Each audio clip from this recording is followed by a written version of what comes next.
Welcome back to part 8 of my dissection into Amnesia and SOMA. In the previous video we covered the gameplay specifically to Amnesia, and this time we're going to cover it specifically to SOMA. So, after Amnesia was selling like hotcakes, Frictional began work about 1 year after on SOMA. It took 5 years to make total, with a 14-person team on Frictional's main staff with extra help from some developers outside of Frictional. During this gap, the world had changed to see a massive influx of YouTube-baiting horror games flooding the genre. After all the Amnesia reaction videos were made, this was absolutely natural. However, it sullied the reputation of horror as a whole, and Amnesia itself. Anything that was built by Amnesia in that genre was now overplayed. Amnesia's reputation wasn't helped as well with the release of the quantum fart that was Machine for Pigs, so everyone was looking at Frictional to achieve what they once did, once again, to bring a good horror game to the table and surprise us all. The only thing was, people didn't want Amnesia to be a clone, but they wanted Amnesia again. This kind of climate spelled doom for the company as the market changed. It wasn't as simple as recreating Amnesia. We're coming out a lot of, the Slender clones, but they're easy to make. They're hunted by monster and stuff. But one thing, though, that's been more noticeable and was a lot more noticeable both when designing SOMA, the latest game, and when upon the release, is that the whole running from monsters thing is no longer what we can hold up. Like, you have no weapons. We can do that for Amnesia. We could just say, it's a horror game and you have no weapons, and people were like, wow, that's so innovative, wow, you guys did, like, I'm totally excited now. It's like, okay, is there anything else interesting about your game other than that? It's almost like, it's a shooter with crafting. This sort of thing needs to be kept in mind when considering the choices in SOMA for gameplay and ultimately the point of the game itself. So let's tackle an easy thing. Puzzles. A lot of people like to pick on puzzles in SOMA, claiming that it's, well, I can let ACG take the mic, despite how annoying his bloody voice is. You uncover the mystery in the tried and true manner in which massive mysteries like this must be solved, by turning dials and knobs, because as we know, the universe runs on the circle of life, and what better way to demonstrate that than a knob that goes from nothing to something, which then turns on a thingy, which alights the doodad so that the whatchamacallit can be activated. You see, these problems start right at the beginning. Now, the idea that things are nameless and you don't know what they do is entirely on the player.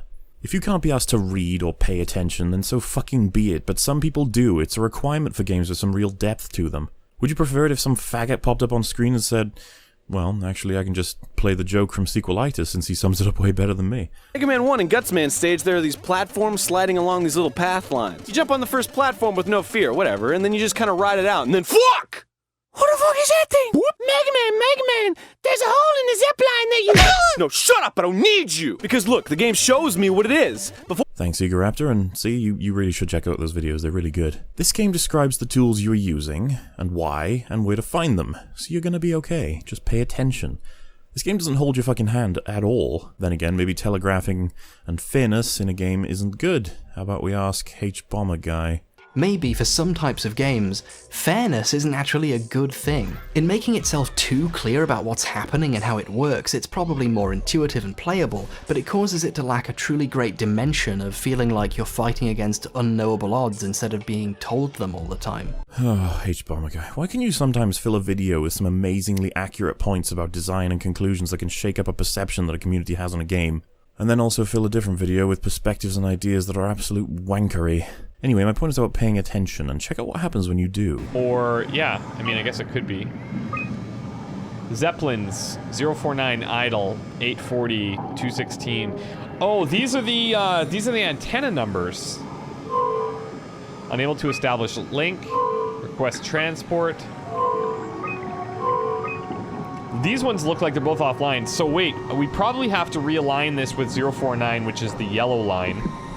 And then maybe echo or request transport. Looks like the only one that actually has a status. However, players who don't pay as much attention can still get there in the end. What's this? Hello? Alright, here we go. Shipping. Okay, Zeppelins.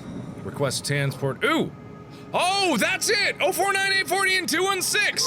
Okay, so I just gotta... so what I gotta do is I gotta hook it up to 049, and then request a transport because it's sitting idle. That's what it said. Okay, this makes more sense. That was easy to overlook. To be honest though, it does make you feel smart, similarly to the previous game, because you saw some terminals, read them, and worked the machinery available without being told to, and it resulted in a perfect success. Despite all this, there is still much more of a chance that you'll get stuck in SOMA, and there are some preventative methods for that. Christopher Odd sort of misses the fact that there's a giant crack in the window of the opening room, but once enough time passes, it makes a solid sound to make sure he picks up on the clue.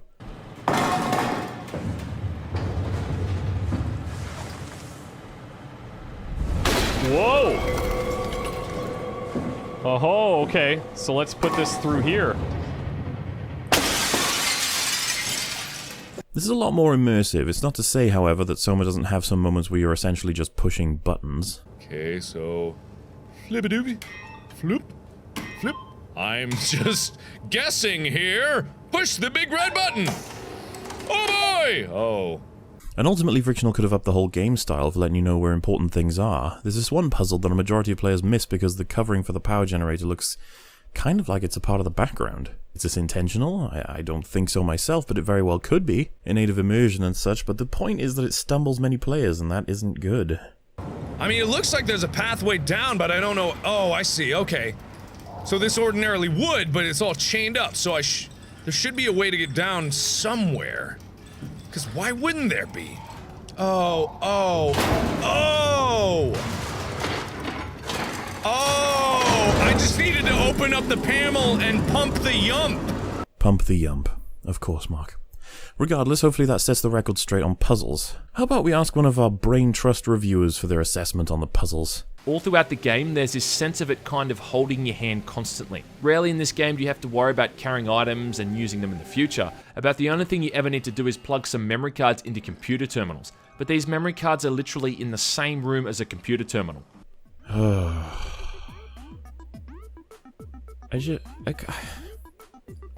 mean, we've been through this plenty of times in this series already.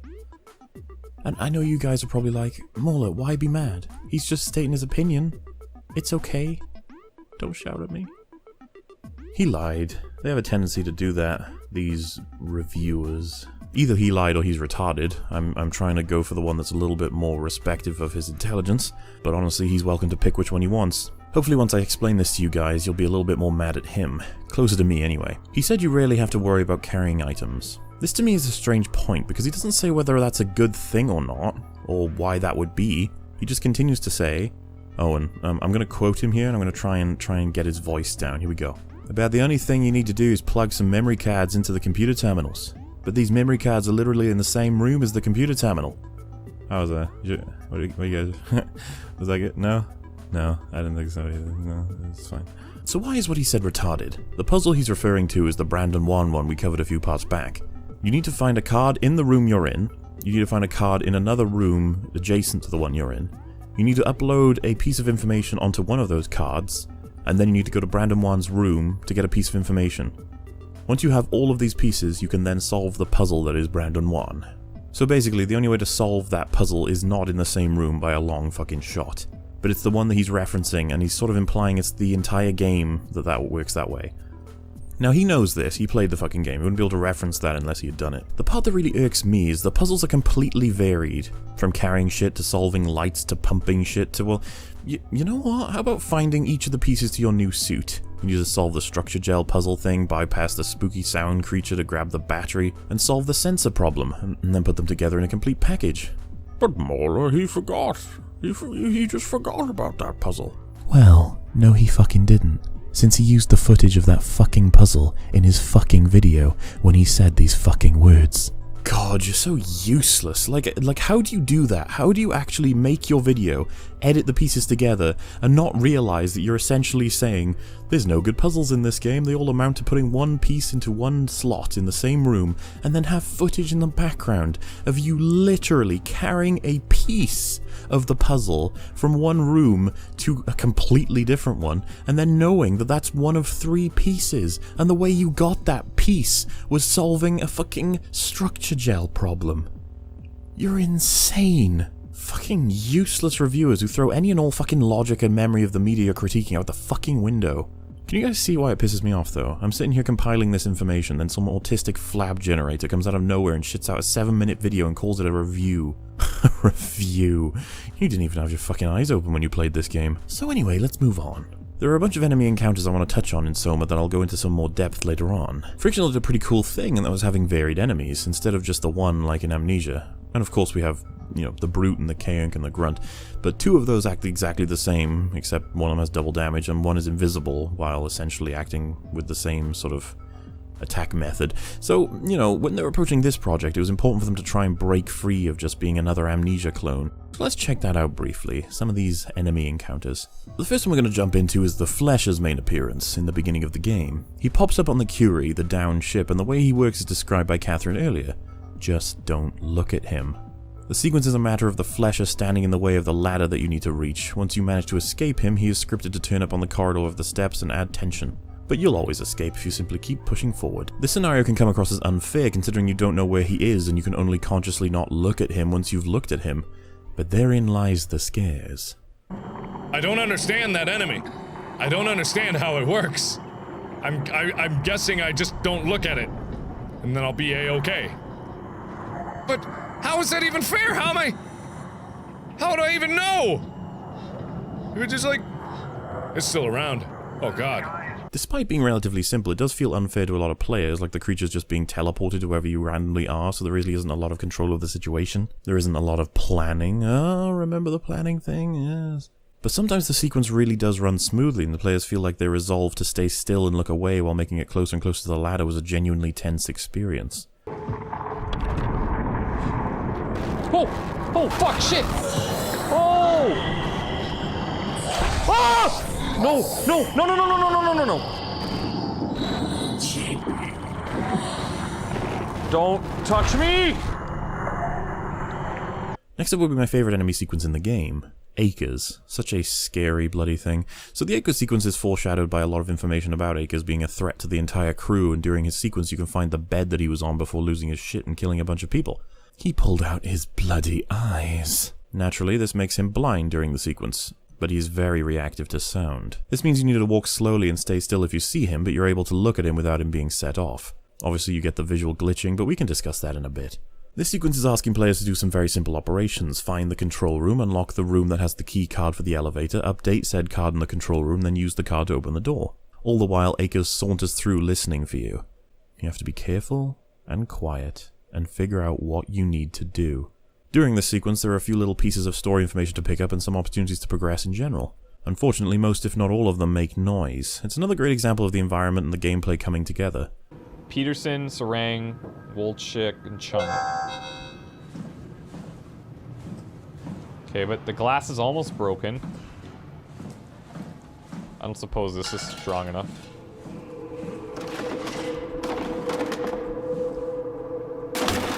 Oh, yeah. Oh, fuck! Acres is a creepy motherfucker. Also, I'm gonna just splice two things together here if you don't mind.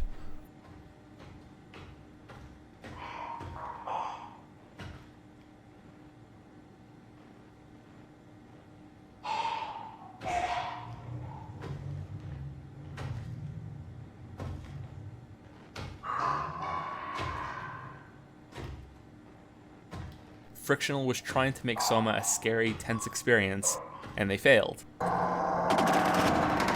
Oh, fuck! Frictional was trying to make SOMA a scary, tense experience, and they failed. Oh, come on. Why you gotta be like that? Ah! Oh, God! Oh, please be on that correct side! Frictional was trying to make SOMA a scary, tense experience, and they failed. Oh my god, the screams are... God... Oh, they just gave me chills. Frictional was trying to make SOMA a scary, tense experience, and they failed. God, I love the power you get as a video essay editor. I can literally just prove the shit reviewers spout is wrong by putting their claims right up against contradictory evidence. Like, some say, whether it is a horror game is subjective, but how the fuck is this not a horror game? Stop trying to be edgy, Joseph. It's clear what genre this is.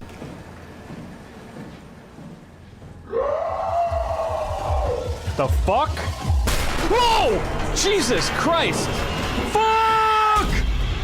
No! Alright, back to the things that do matter. Let's quickly look at another monster, the Robot Girl. Essentially, while scavenging for parts in Omicron, you'll encounter an enemy that basically hates sound.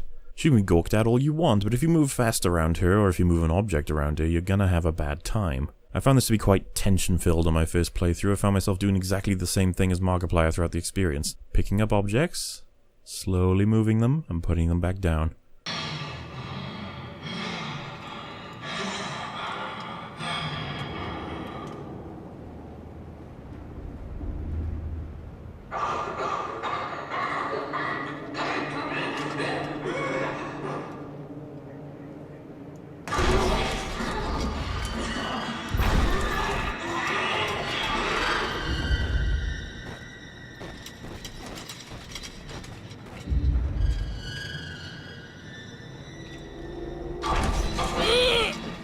Mark gets so strung out by this sequence that he takes a break from playing the game altogether. The awesome thing about that is that players all have different experiences based on their play style, and what they expect the encounter to play out as. Check out how Christopher R. deals with this.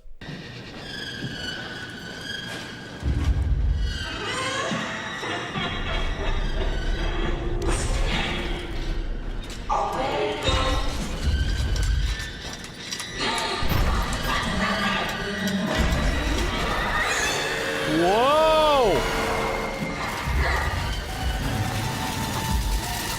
Shit!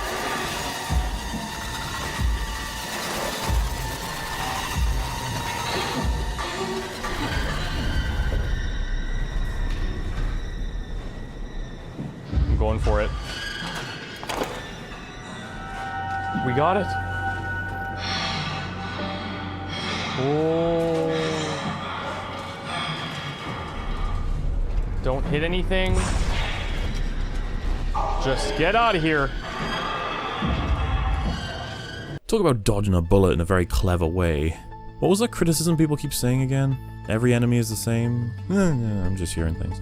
Anyway, let's criticize something here. Jeez. There's this weird anglerfish sequence that every time I play the game feels really odd to me. I do like the fact that it baits you with the light, but the texture on the fish looks so awful. It moves like an impending 2009 JPEG. I was just a little confused for the most part, not to mention I got stuck in that area for fucking ages when I first played it. I didn't get the message that I was supposed to go forward, seriously. Funny thing is, Chris nails it without even trying. I don't even get how this could happen to him considering what happened to me.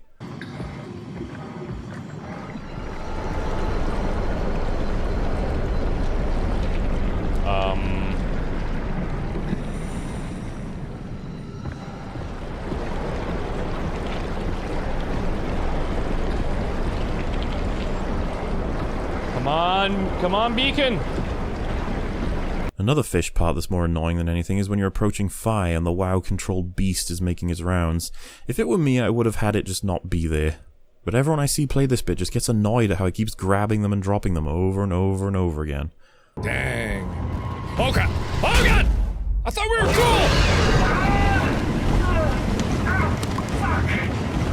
cool! Drops. Oh, come on! What an asshole! What a dickbag! I'm a hippity! Oh, I'm a hoppity! Oh, that's death. Ah, god damn it!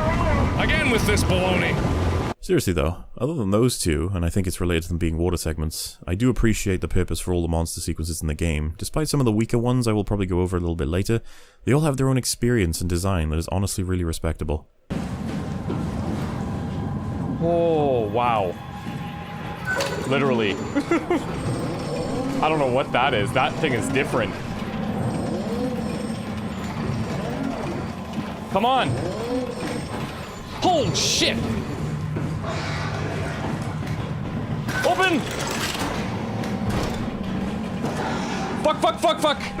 Ultimately, people are scared at some point in this game, when taking it in for what it's worth, unless they go in with that retarded mindset that Joseph was talking about.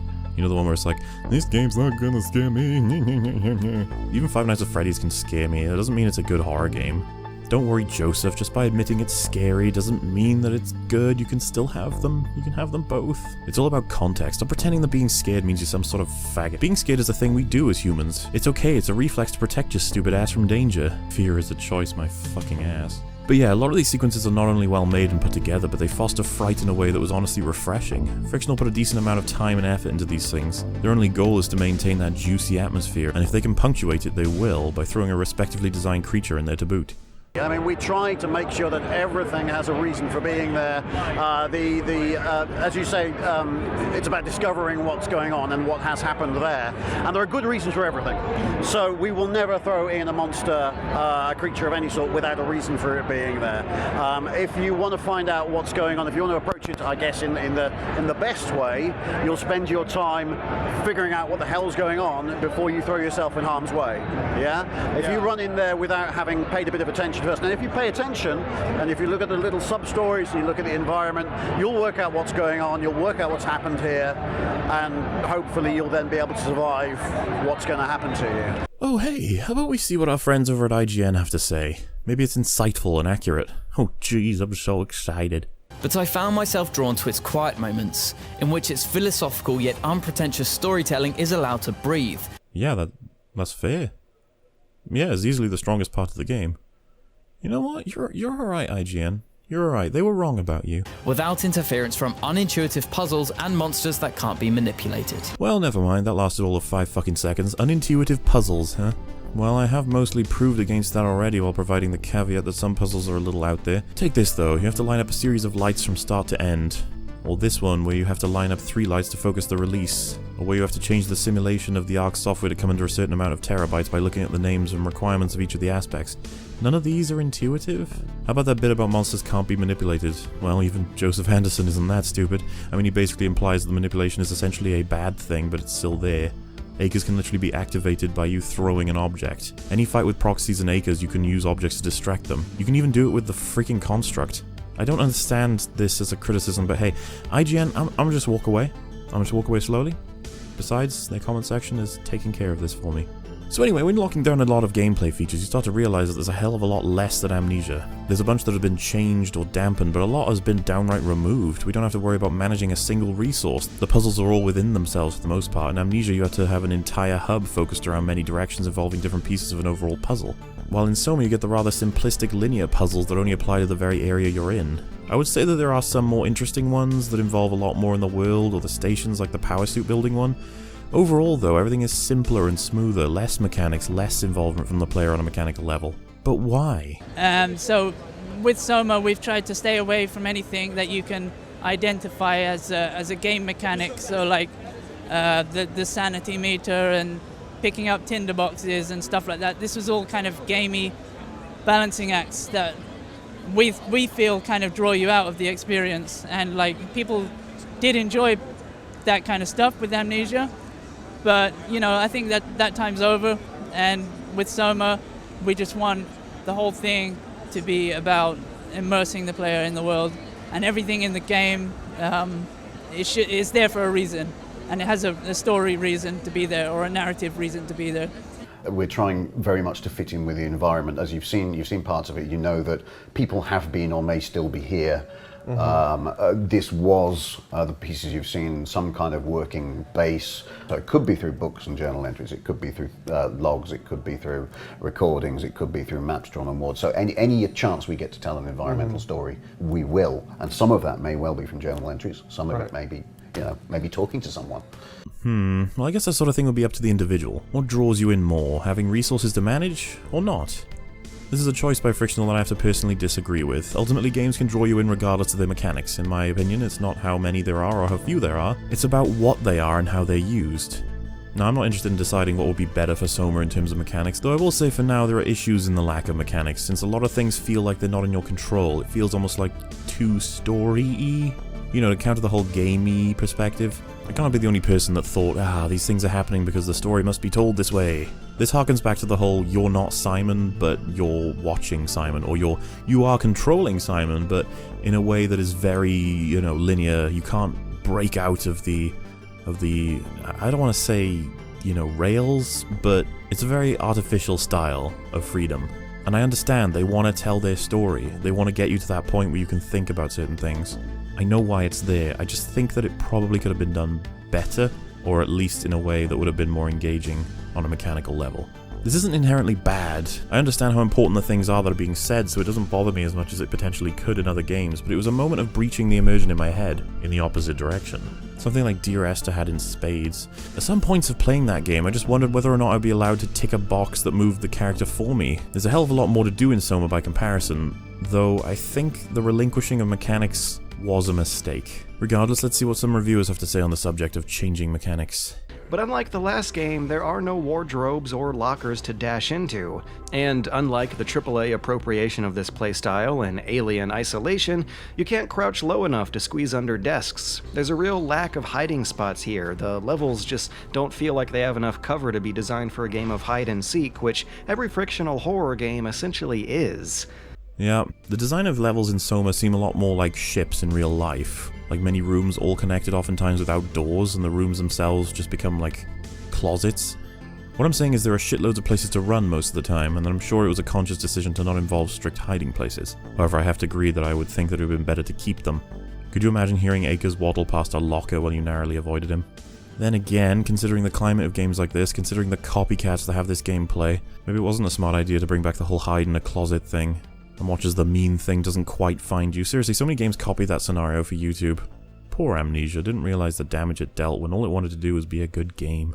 Regardless, a fair point from Super Bunny Hop. Who else we got? Really refreshing, and it just feels really cool. It feels like you're doing real computer science stuff. And that's one thing I can say about this game, is that it does not hold your hand at all. Actually, that might bother some people because it doesn't tell you anything, or where to go, or what to do. You basically have to figure out everything for yourself. This game is so hardcore, like right in the beginning, you find a password for a computer scribbled on a note that you can barely make out. And the game doesn't save it for you. You have to remember that code yourself and then find the keypad and punch it in. This game does not hold your hand at all, and it especially thrusts you right in when you gotta start hiding and running from creepy robot underwater monster things. You really just gotta figure it out for yourself, but basically it boils down to being pretty easy. It's hardcore hand holding that's easy? It doesn't hold your hand much at all, sure, but too easy? I really don't know what the fuck you're saying.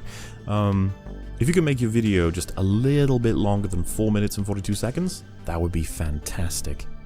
Anyway, that's about it from me this time around. It looks like next time we're going to be delving even further into SOMA, and then potentially looking at a comparison. I know we've already touched on that a little bit, but I really want to, really get in there. So I hope you guys enjoyed this.